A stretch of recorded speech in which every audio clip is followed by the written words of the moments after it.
Let's talk about Bruticus and Onslaught. First, we see him with his artillery unit, and I think that looks decent. Next, we have his alt mode, and I always thought Onslaught's alt mode is cool, so, you know, I love this. Onslaught himself actually looks really good, I won't lie. I know that this is like a crazy small nitpick, but I do think his calves are a little bit weird. I think it actually would have benefited if they just cut off like where the hinge is, because in the show he had like extremely streamlined calves, and these just look a little bit too bulky.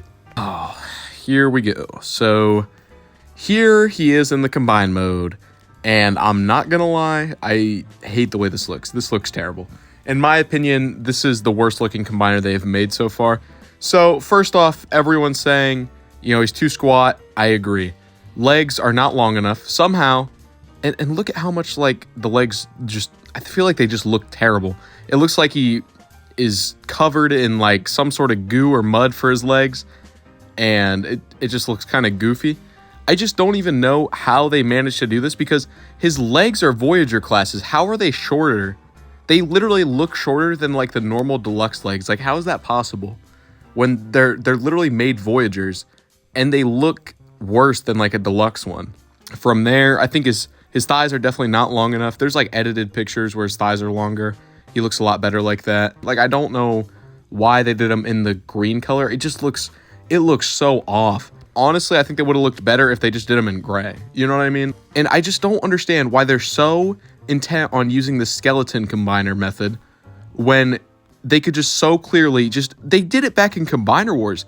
And we've seen like third-party companies do like way better. I'm sure they could do some insane engineering, even if they just like, you know, split that right there and then just an elbow piece went in. How about that?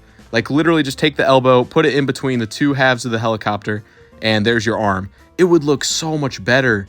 I don't know why they're so intent on doing the skeleton combiner. And not even to mention that his arms are like bracketed off. I know that Superions kind of were, and a little bit of Menasors were, but these ones are like really bracketed off, I feel. He's like really wide, and he just looks awkward. I don't know. For like a, you know, like a $230 combiner, this just looks... It just doesn't look good. I'm sure it'll still be fun and everything. I'm sure it'll have all the play features and, you know, be a well-engineered toy, but it just does not have the look. You know what I mean? And all the other combiners, I think so far, even though I haven't liked all of them, I do think that they do look decent and they do represent the show well. This one, I just don't know what they were thinking with this. This is like so weird. I just don't get what they were doing here. Swindle might be like the legitimate only one that I actually like pick up and keep out of this set. That's my thoughts on this. So thanks for watching. I'll see you next time.